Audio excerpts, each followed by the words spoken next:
Hello everyone, welcome to our YouTube channel. हमारा आज का लेक्चर मध्य भारत के द्वितीय चरण पर आधारित है, यानी सल्तनत काल।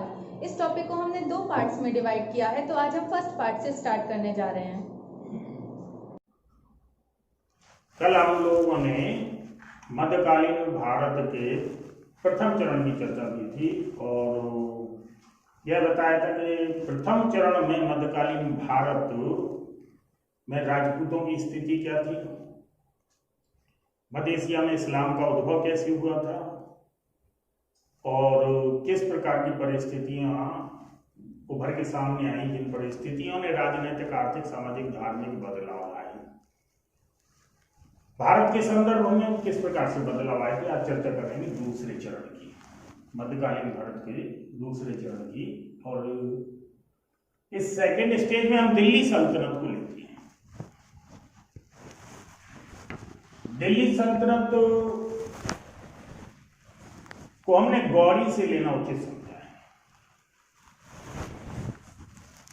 गौरी दिल्ली सल्तनत का फाउंडर नहीं था, लेकिन कहीं ना कहीं गौरी के भारत पर आक्रमण और उसका भारत में अपने दासों या गुलामों को एक प्रशासक के रूप में नियुक्त करना और फिर वापस चला जाना, और गौरी की मृत्यु के बाद जो परिवर्तन दिखाई देते हैं और भारत में जिस सत्ता को एस्टेब्लिश किया गया, उस सत्ता की जो परिस्थितियां दिखती हैं, वहीं से हम दिल्ली सल्तनत की स्थापना मान लेते हैं। यहां पर हम देखते हैं कि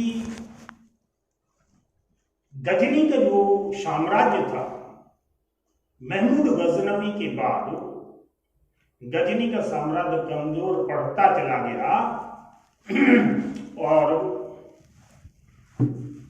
महमूद का एक उत्तराधिकारी था बहराम शाह। बहराम शाह के समय अफगानिस्तान की परिस्थितियों में उसके राजनीतिक बदलाव जो देखे गए, उन बदलावों में गजनी की राजनीतिक अवस्था का पता लगता है। गौर एक क्षेत्र था जो गजनी के ही अंतर्गत आता था और गजनी के प्रशासक वहां पे नियुक्त होते थे।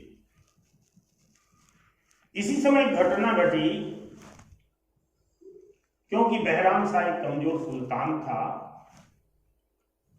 तो तुर्कों की एक शाखा ने सलेजिक साम्राज्य को नष्ट कर दिया, गजनी पर आक्रमण किया और इस पूरे एम्पायर को बहुत कमजोर कर दिया।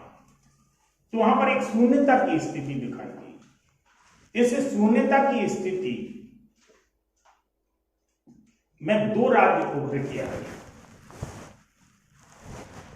एक ईरान में ख्वारिज्म का राज्य और दूसरा अफगानिस्तान में गौर राज्य, जो गजनी के ही निकट था। बहराम शाह की जो परिस्थिति थी, बहराम शाह ने क्या किया, गौर प्रदेश के दो अधिकारी थे, उन दो अधिकारियों की हत्या करवा दी। संभव है कि बहराम शाह की कमजोरी उसके प्रशासकों की स्वतंत्रता का संकेत दे रही थी। हो सकता है कि गौर के उन दो अधिकारियों ने रेवेन्यू देने से इनकार कर दिया हो सकता है कि स्वतंत्रता की ओर जा रहे हों, इसलिए उसने दोनों अधिकारियों की हत्या कर दी। उन दोनों अधिकारियों का एक भाई था अलाउद्दीन। अलाउद्दीन ने अपने भाइयों की हत्या का बदला लेने के लिए गजनी पर आक्रमण कर दिया और 7 दिनों तक लगभग गजनी को जलाता रहा और जहां सोज की उपाधि धारण की, यानी विश्वदाहक। उस समय के लोग बहुत बड़ी दुनिया से परिचित नहीं थे। उनका मानना था कि जो हमारा एम्पायर है बस वही एम्पायर है, वही दुनिया है। आसपास के क्षेत्रों को तक उनकी दुनिया शामिल थी। क्योंकि लोगों के पास ट्रांसपोर्टेशन के साधन नहीं थे। एक कल्पना कीजिए, बहुत सारे लोग तो उस समय सागर से भी परिचित नहीं रहे होंगे और एक दूसरे से सुनी सुनाई बातों पर भरोसा करते थे। और जो राजमार्ग हुआ करते थे, उन राजमार्गों से जो ट्रेडर्स, व्यापारी या राहगीर निकलते थे, उन्हीं लोगों से उन्हें उस दुनिया के बारे में जानकारी मिलती थी। यहां पर क्या देखा गया कि तुर्कों की एक गुंज शाखा ने गजनी पर अधिकार कर लिया। इसी समय एक अन्य प्रशासक गयासुद्दीन ने तुर्कों की गुंज शाखा को गजनी से खदेड़ दिया और गजनी का प्रशासक शहाबुद्दीन अपने छोटे भाई को नियुक्त कर दिया। यह शहाबुद्दीन मुइजुद्दीन मोहम्मद गौरी, मोहम्मद बिन शाम आदि नामों से जाना गया। मोहम्मद गौरी गद्दी पर बैठने के बाद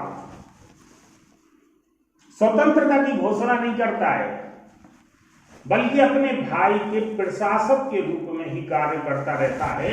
और प्रशासक के रूप में ही कार्य करते हुए उसने हिंदुस्तान में आक्रमण के बारे में सोचा। हिंदुस्तान पर आक्रमण का उसका मुख्य उद्देश्य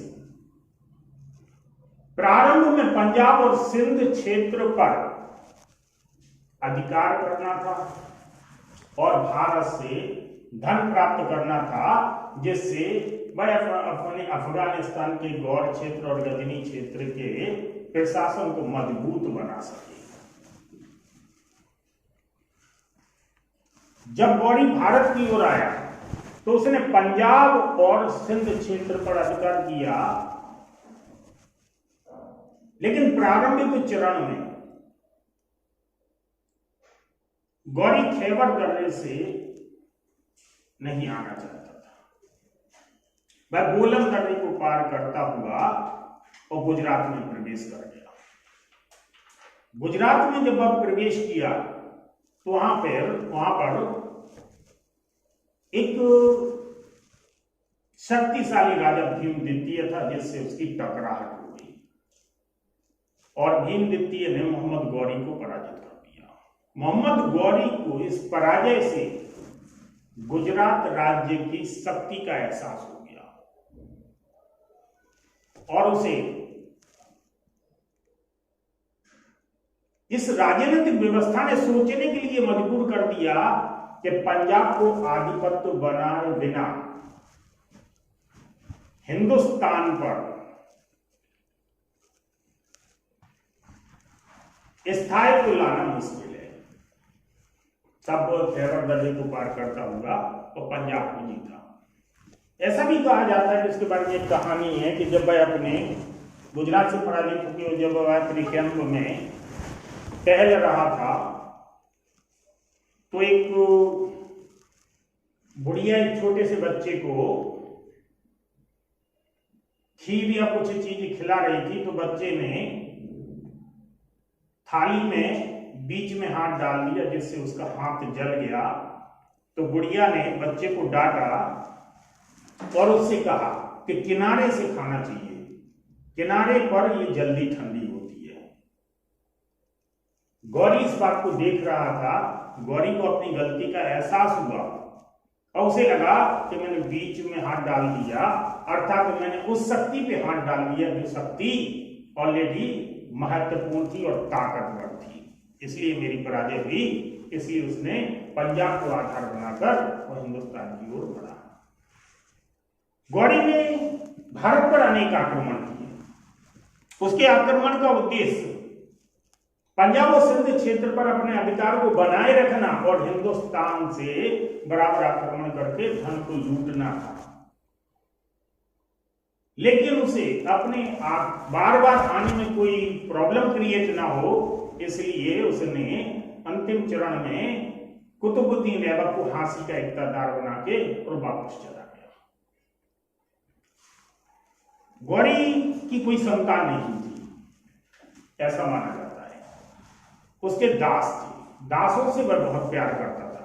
मोहम्मद गौरी ने कहा था कि मेरे बाद मेरे दास मेरे नाम को आगे बढ़ाएंगे और उसे रोशन करेंगे और खुतबा में मेरा नाम बनाए रखेंगे। गौरी के 3 महत्वपूर्ण दास थे जो विश्वास पात्र भी थे, यल्दोज, कुबाचा और ऐबक। ऐबक को उसने भारत का प्रशासक बनाया, गजनी का प्रशासक यल्दोज को बनाया और मुल्तान वाले क्षेत्र का प्रशासक जो है ना वो कुबाचा को बनाया। मोहम्मद गौरी की जब मृत्यु हुई तो मृत्यु के बाद ये तीनों प्रशासक अपने अपने स्थानों पर स्वतंत्र व्यवहार करने लगे और कुतुबुद्दीन लाहौर से अपना प्रशासन चलाने लगा और लाहौर को उसे अपनी सैनिक राजधानी बनाया। कुतुबुद्दीन ऐबक ने दिल्ली को अपनी राजधानी नहीं बनाया क्योंकि उसे इस बात का एहसास था कि यदि दिल्ली को राजधानी बनाया जाता है तो यल्दोज और कुबाचा का उसे भय था। यल्दोज अपनी दावेदारी प्रस्तुत कर रहा था ऐबक पर और कुबाचा पर।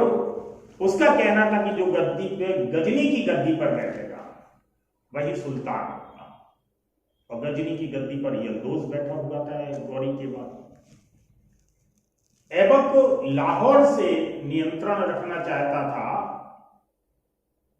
जिससे कि इस रास्ते के आक्रमण को रोका जा सके। इन लोगों से प्रतिस्पर्धा की जा सके।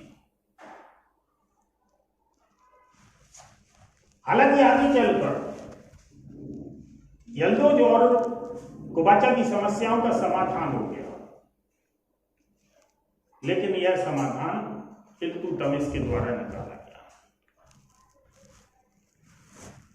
इसके बारे में हम आगे जानेंगे कि कुतुबुद्दीन ऐबक जिन परिस्थितियों में भारत का प्रशासक बना था, तो इसने प्रशासक बनने के बाद सुल्तान की उपाधि धारण नहीं की, सिपह सालार ही रहा।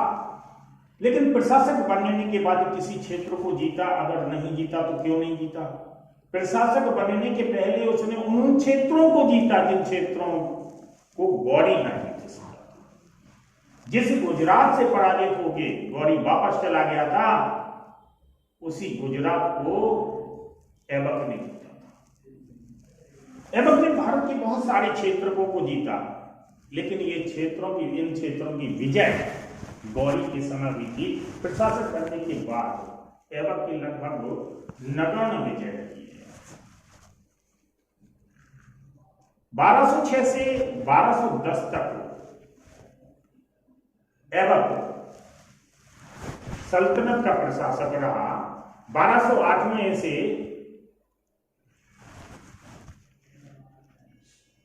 गुलाम या दास्ता से मुक्ति भी मिल गई।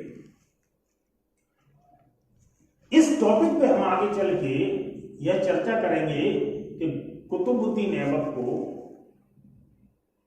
लाखा बख्श क्यों कहा जाता है, कुरान खां क्यों कहा जाता है। यह पहला व्यक्ति था जिसने हिंदुस्तान में पहली मस्जिद बनवाई। यह पहला व्यक्ति था जिसने हिंदुस्तान में इस्लाम को एस्टैब्लिश किया। यह पहला व्यक्ति था, और इसको कितना स्ट्रगल करना पड़ रहा होगा एक नई कम्युनिटी, एक नई समाज, एक नए कल्चर को भारत में स्थापित करना। इन परिस्थितियों के बारे में हम डिटेल में चर्चा बाद में करेंगे। कुतुबुद्दीन ऐबक का भी कोई पुत्र नहीं था। आराम शाह ऐबक के बाद गद्दी पर बैठा। यह एक विवाद का विषय है। कुछ लोग मानते हैं कि आराम शाह कुतुबुद्दीन ऐबक का पुत्र था, कुछ लोग मानते हैं कि उसका कोई पुत्र नहीं था। ऐबक ने अपनी पुत्री का विवाह इल्तुतमिश से किया था, जो उसका दास भी था। आराम साहब 1210 में गद्दी पर बैठा, जिन तुर्की अमीरों की महत्वाकांक्षाओं के कारण एवं के बाद आराम साहब गद्दी पर बैठा था, उन तुर्की अमीरों की परिस्थितियों को देखते हैं। अभी तुर्की प्रशासन का प्रारंभिक चरण है, और तुर्की प्रशासन में यदि प्रतिस्पर्धा स्टार्ट हो जाए तो ऐसी परिस्थितियां बहुत तेजी से क्रिएट होने लगती हैं कि ये प्रशासन यहीं खत्म हो जाएगा। लाहौर के अमीरों ने जब आराम साहब को गद्दी पर बिठाया तो दिल्ली का अमीरात यानी दिल्ली के अमीरों ने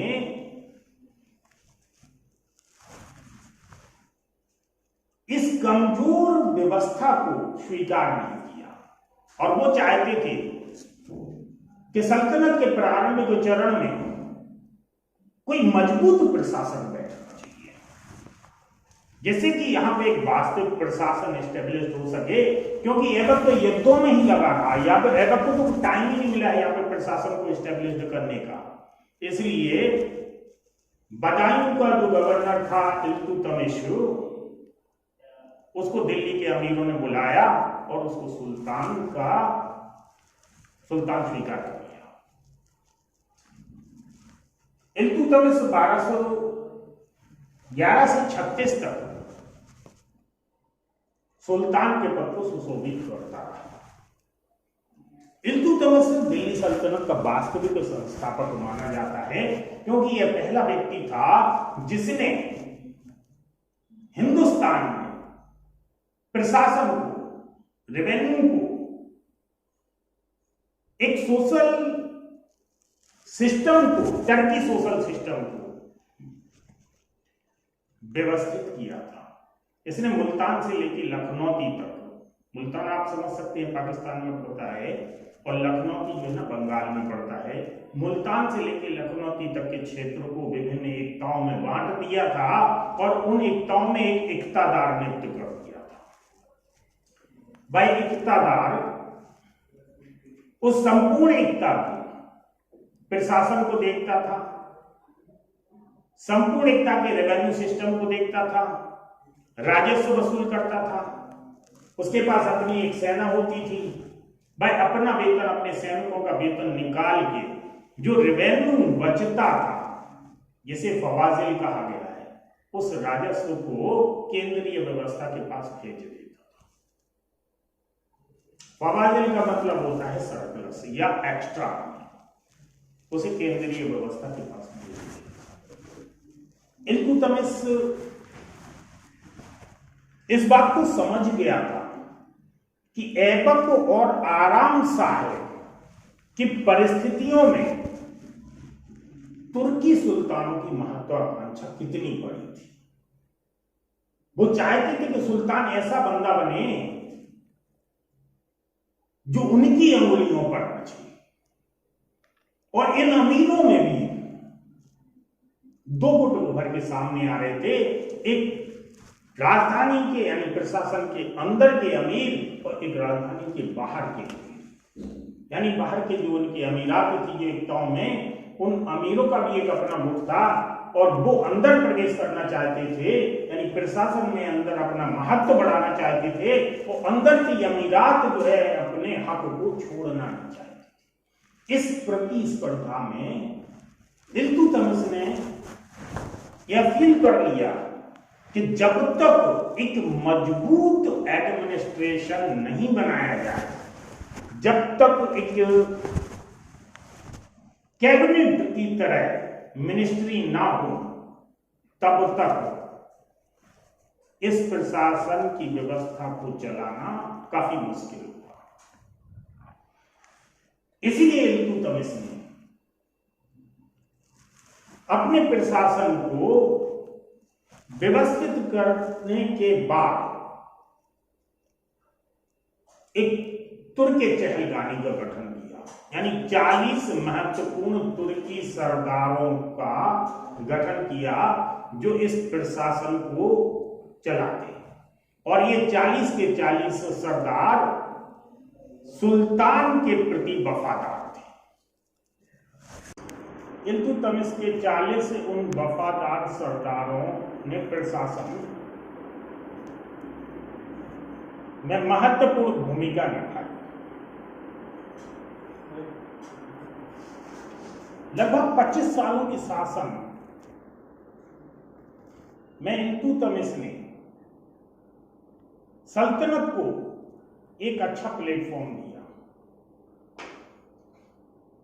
अभी तक हम ऐसा नहीं सोच सकते हैं कि दिल्ली सल्तनत की स्थापना के साथ ही हिंदुस्तान में इस्लामी व्यवस्था पूरी तरह से व्यवस्थित हो गई, क्योंकि इस्लामी व्यवस्था केवल शहरी क्षेत्रों तक ही सीमित थी, जहां पर इन सुल्तानों के केंद्रीय व्यवस्था होती थी या इनके इक्ता होते थे, जहां पर इक्तादार रहते थे, उन शहरी क्षेत्रों में ही इस्लामी व्यवस्था धीरे धीरे पनपने लगी।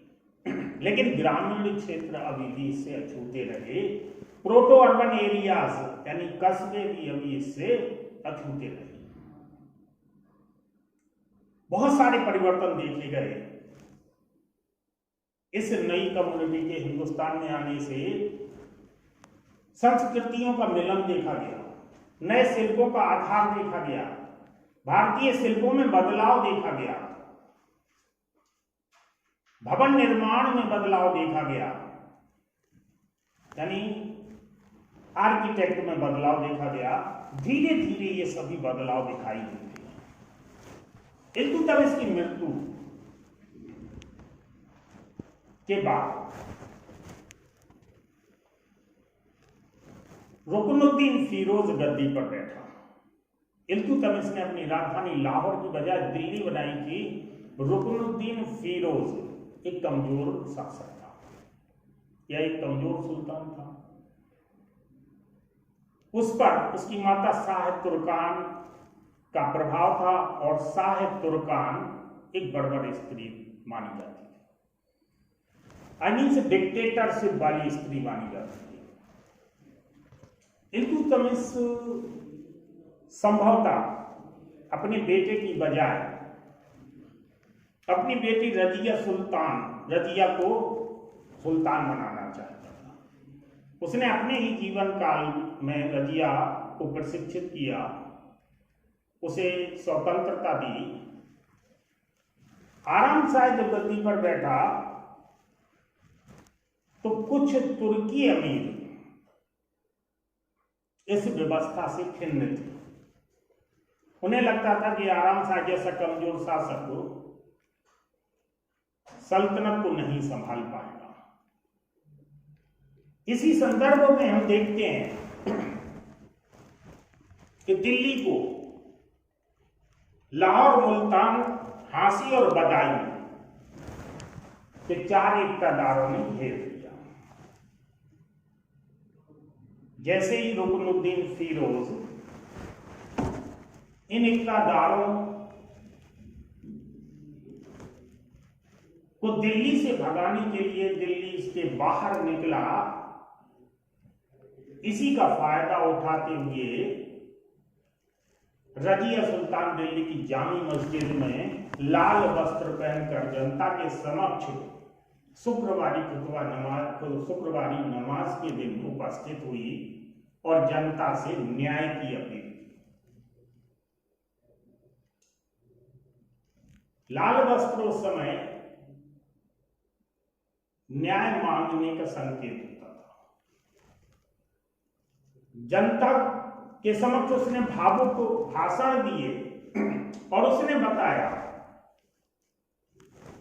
कि आपकी राजनीतिक व्यवस्था किस प्रकार विध्वंस हो रही है, आपकी रक्षा कौन करेगा, और इन व्यवस्थाओं की, सल्तनत की और आपके आर्थिक धार्मिक उद्देश्यों की रक्षा कौन करेगा जब आपका सुल्तान ऐसा कमजोर हो। जनता भावना में बह गई, उसने राजमहल पर हमला कर दिया, माता शाह तुर्कान को बंदी बनाकर उसकी हत्या कर दी और जनता ने रजिया को सुल्तान बना दिया।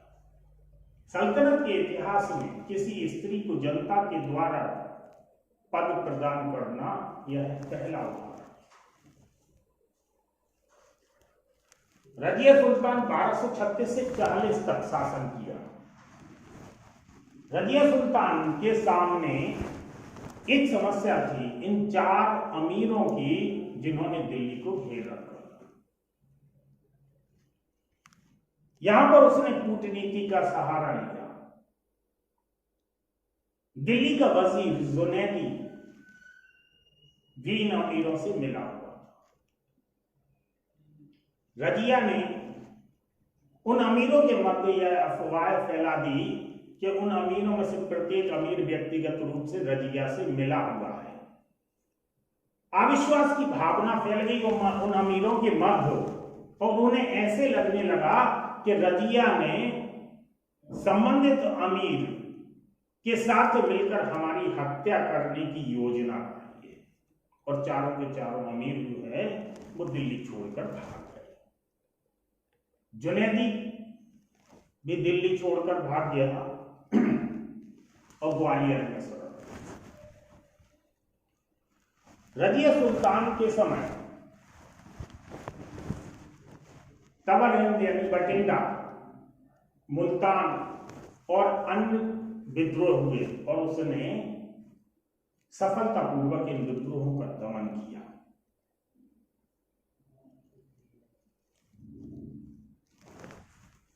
लेकिन रजिया के सामने एक पराजय भी आई जब बठिंडा के गवर्नर अल्तुनिया ने विद्रोह कर दिया तो रजिया सुल्तान उसके विद्रोह के दमन के लिए गए। इस विद्रोह में रजिया पराजित हुई और अल्तुनिया ने उसे बंदी बना लिया। इसी समय दिल्ली की सत्ता में परिवर्तन होता है और एतकीन जो दिल्ली का वजीर था उसने रजिया के भाई बहराम शाह को गद्दी पर स्थापित कर दिया। रजिया बहुत तीक्ष्ण बुद्धि की महिला थी। बंदी बनने के बावजूद भी उसने सत्ता प्राप्त करने के लिए एक बार फिर कूटनीतिक चाल चली और उसने अल्तुनिया से निकाह कर दिया। और इसके बाद बहराम शाह जिसका सहयोग एतकीन कर रहा था और रजिया के मध्य कैथल की लड़ाई हुई। इसमें रजिया पूरी तरह से पराजित हो गई और फिर मारी गई। रजिया के संदर्भ में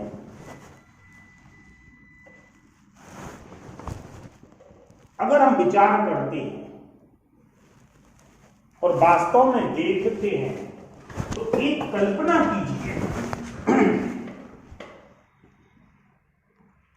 कि 1240 के आसपास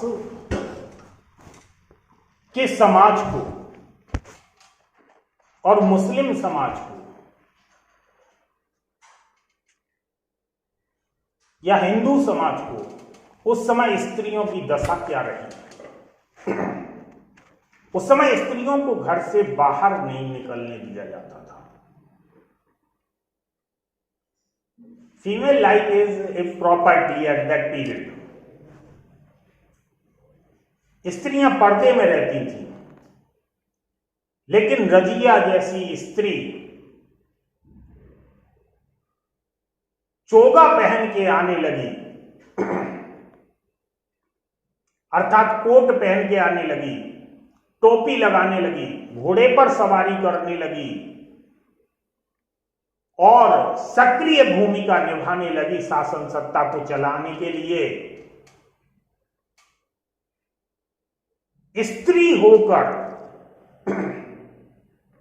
जब वह गद्दी पर बैठती थी तो सारे तुर्की अमीर उसके सामने सर झुका के खड़े रहते थे। यह सर झुकाना उन तुर्की अमीरों को बर्दाश्त नहीं हुआ। उन्हें लगता था कि एक स्त्री हम पर हुकूमत करेगी। मिन्हाज उस सिराज ने जो समकालीन इतिहासकार था, उसने रजिया के बारे में कहा कि रजिया में एक सुल्तान होने के सब बेहतर गुण थे सिवाय एक अवगुण के, और वो एक अवगुण था उसका स्त्री होना। इस एक अवगुण ने सारे गुणों को नष्ट कर दिया। Thank you for watching the video. I hope आपको वीडियो पसंद आई होगी। अगर लेक्चर से रिलेटेड कोई भी प्रॉब्लम हो तो उसे कमेंट सेक्शन में मेंशन करें और वीडियो को लाइक, शेयर और चैनल को सब्सक्राइब करना ना भूलें। हम आपके सामने जल्द ही उपस्थित होंगे इसके पार्ट 2 के साथ।